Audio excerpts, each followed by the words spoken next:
Hello guys, আজকে আমি share করব ফিরনি রেসিপি। আর এর জন্য আমি এখানে নিয়ে নিয়েছি 2.5 লিটার দুধ। আর এর সঙ্গে আমি নিয়ে নেব 2.5 কাপ চিনি আতপ চাল বা পোলাওয়ের চাল, যে যেটা বলে। এটা আমি 1 ঘন্টা ভিজিয়ে রেখেছিলাম, আর তারপরে পানি ঝরিয়ে এটাকে আধা ভাঙা করে নিয়েছি। আর এখানে আমি আমার তৈরি ঘিটা দিয়ে, কিছুটা ঘি দিয়ে এখানে আমি মেখে নিব।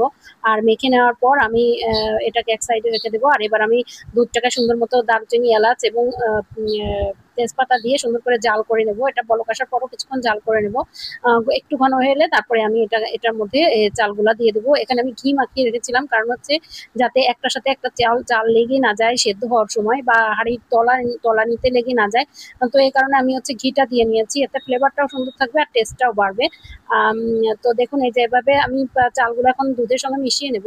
আর এখানে আমি সামান্য পরিমাণ লবণ দিয়ে দিয়েছি। আর নামানোর আগে আমি একটু গুঁড়া দুধও আলাদা করে দিয়ে দিব ওইটাতে, যাতে ফ্লেভারটা সুন্দর থাকে। তো এভাবেই আমি জাল করতে থাকবো। এবার চাল সিদ্ধ হয়ে যাওয়ার পর এখানে আমি 1 কাপ থেকে একটু বেশি চিনি দিয়েছি, মানে যার যার স্বাদ অনুযায়ী আপনারা দিয়ে নেবেন। আর কিছুটা কিশমিশ দিয়ে দিলাম এখানে।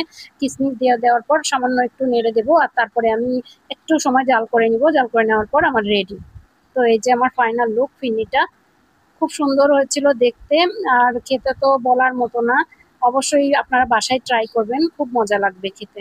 Good bye.